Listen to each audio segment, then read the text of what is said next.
What's up, guys? Anyone who says video games have no value probably hasn't picked up a controller since they returned Doom to Blockbuster. You know, I'm not gonna wear these. They're fake, there's no lenses. I don't care if that's what the hipsters are doing. I wouldn't use a crutch, ironically. Oops.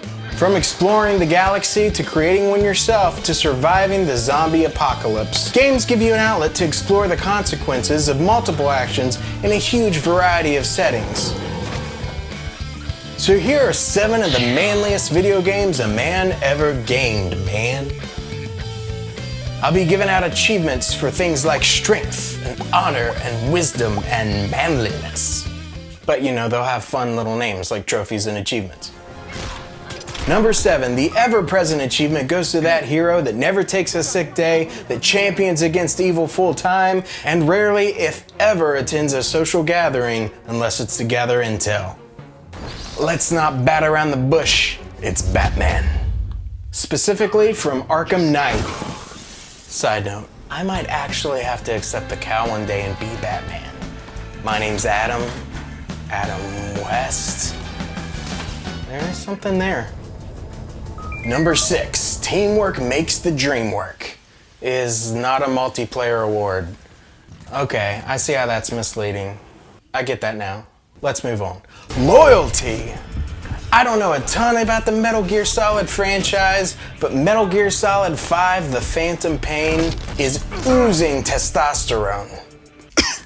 Gross. Whether it's stealthily infiltrating, blowing everything up, or taking down the bad guys, Snake can do it all. And he does it with the unyielding support of his buddies. Straight from an action-packed military thriller.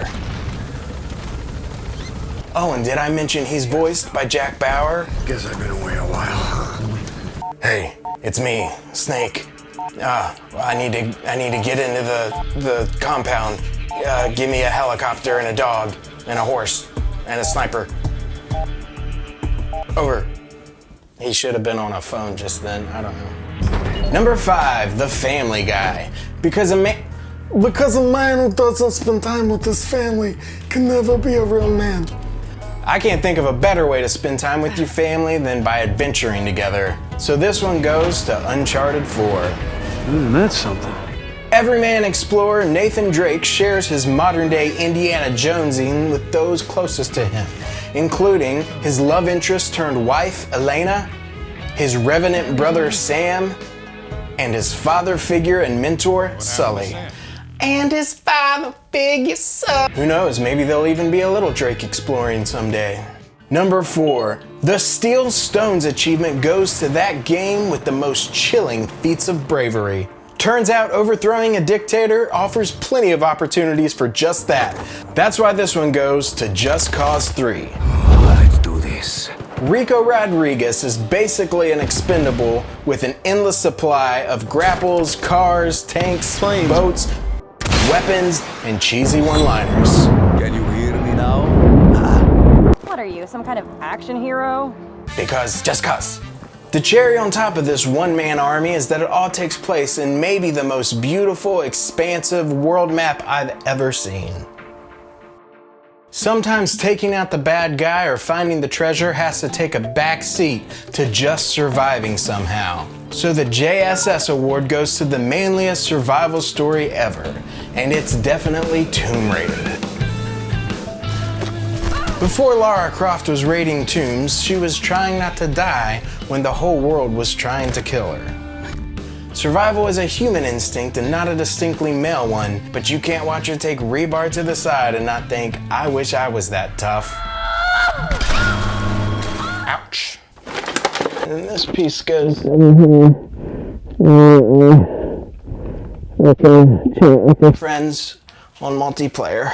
For Queen and Country, defending the homeland, national duty, a death wish. Who knows why this guy does what he does, but nobody does it better. That's right, this achievement is accomplished by none other than James Bond in his greatest game ever, Goldeneye 64. If you see this and say, yeah, that's a KF-7 Soviet, it's PP-7. If you always wanted a watch laser, if you understand the hardship of playing as Jaws against a crouching oddjob, then you know the impact that this game had on a generation. It didn't invent, but nearly perfected the first-person shooter. And call me nostalgic, but wasn't it great when you could turn on a game and you were in the core gameplay in seconds, instead of sitting through 40 minutes of cutscenes? I mean, the cutscenes are good now, I know that, but sometimes I just want to cut loose, you know? And it includes the most gymnastic army of all time. I mean, look at this guy. What's he doing? And what are those boxes filled with? Gasoline? Plutonium? Kerosene? Petroleum? Petrol. Red pudding. And finally, the Not My Fight, okay, fine, achievement. Sometimes you have to defend what's right, even when it's not your fight. And sometimes you have to make the kind of hard choices that will have lasting consequences for the people you're fighting with. Let me understand. Far Cry 4 is all about choosing how you walk these beautifully unfamiliar paths. It turns you loose pretty early in a colorful world full of quests, wilderness, and wildlife. Set against the gray morality of conflicting leaders, you will make the decisions that will determine who will end up being the leader of this free world. We're at war. In most Far Cry games, you play as a character dropped into the right place at the wrong time. Well, it must have been the right place. It must have been the wrong time. That's a terrible Dr. John impression. But Far Cry 4 is my favorite game, and here's why. I'll go quickly. The wide variety of vehicles and animals to traverse with.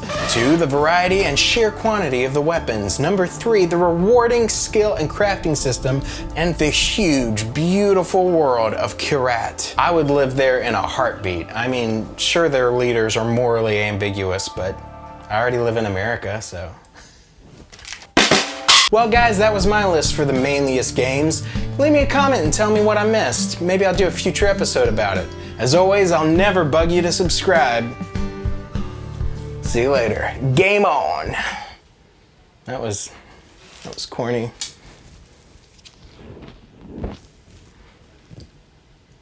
I'm like from Portland, so...